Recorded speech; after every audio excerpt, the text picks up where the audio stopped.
The clock is ticking down to the deadline of January 4th, 5 p.m. Pacific Time.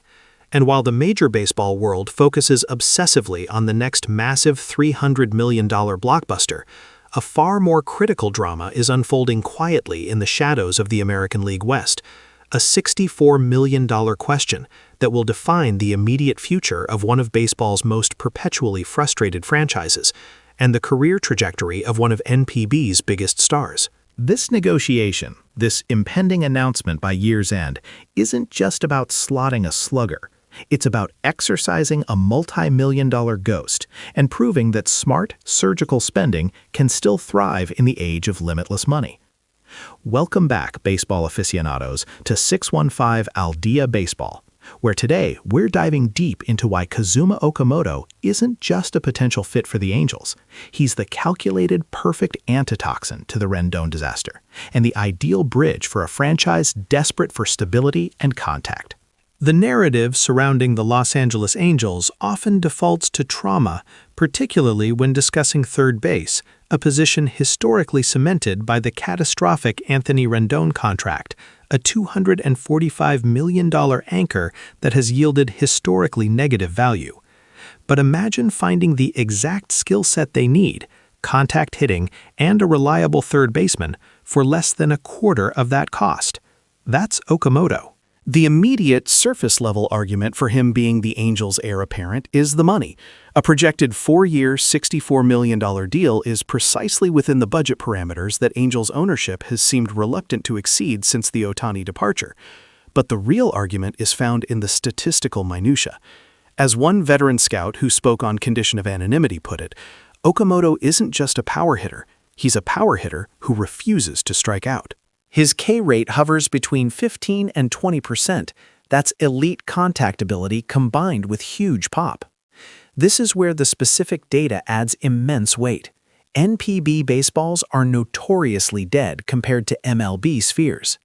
The consensus among data analysts is that a player with Okamoto's ability to consistently barrel the ball, already hitting 30-plus home runs with a dead ball, is poised for a significant increase in MLB home run production.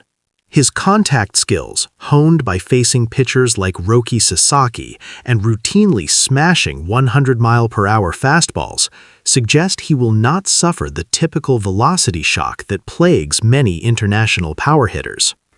Now, we have to address the inevitable counter-argument, the one that screams, why the Angels? Why join a sinking ship when the Blue Jays, the Diamondbacks, or even the Padres could offer an immediate path to contention? This is the true conflict point, the emotional crux of Okamoto's decision.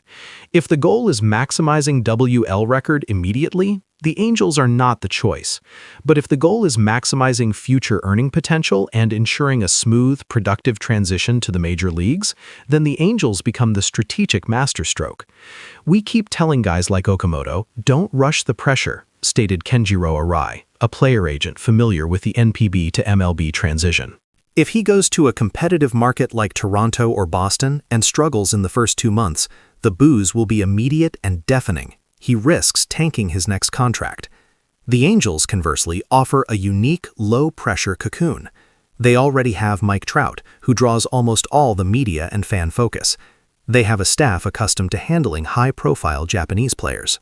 They have a Nisei manager, a familiar environment, and the West Coast lifestyle that Japanese athletes often prefer, including the simple human factor of easy access to Japanese cuisine and a lack of the intense, daily scrutiny reserved for winning teams. Furthermore, there's the institutional advantage. The Angels have already committed the colossal contractual blunder with Rendon. The pressure on Okamoto, on his comparatively modest $64 million deal, is incredibly low. He is the affordable fix, not the franchise savior. This brings us to the dramatic climax and the revelation that should sway the audience. Okamoto's decision is less about immediate championships and more about long-term professional development. The greatest value the Angels offer is not money or location, but proximity to the modern-day right-handed hitting god, Mike Trout. Imagine getting paid $16 million a year, playing third base every day and having a front-row seat to Trout's plate approach, his preparation, his defense, Arai added. That's priceless mentorship. Okamoto proves himself next to Trout for 4 years, solidifies his position as a legitimate major league cleanup hitter, and then, at age 33, he hits the market for a truly massive contract with a legitimate contender. This is the smart play, the calculated move that turns a seemingly disappointing destination into a springboard for generational wealth and success. He's opting for the proving ground, demonstrating his stability and value outside of the immediate crucible of a pennant race and earning the right to choose his next home, possibly even landing back in Southern California with the Dodgers, but this time on his terms. The immediate need for the Angels is contact and third base. Okamoto delivers both, providing the right-handed counterpunch they desperately need. It's an ideal synergy. The Angels mitigate the Rendon pressure, and Okamoto secures his future. It truly might be the greatest possible replacement for the $245 million blunder. So, what do you think? Is Okamoto making the savvy long-term career move by choosing the Angels as his MLB launching pad?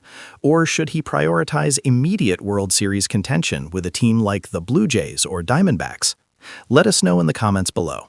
If you appreciated this deep dive into the strategic elements of the MLB free agency market, make sure you hit that like button. Share this video with your fellow baseball fanatics, and of course, subscribe to 615 Al Día Baseball for more expert analysis of the international game.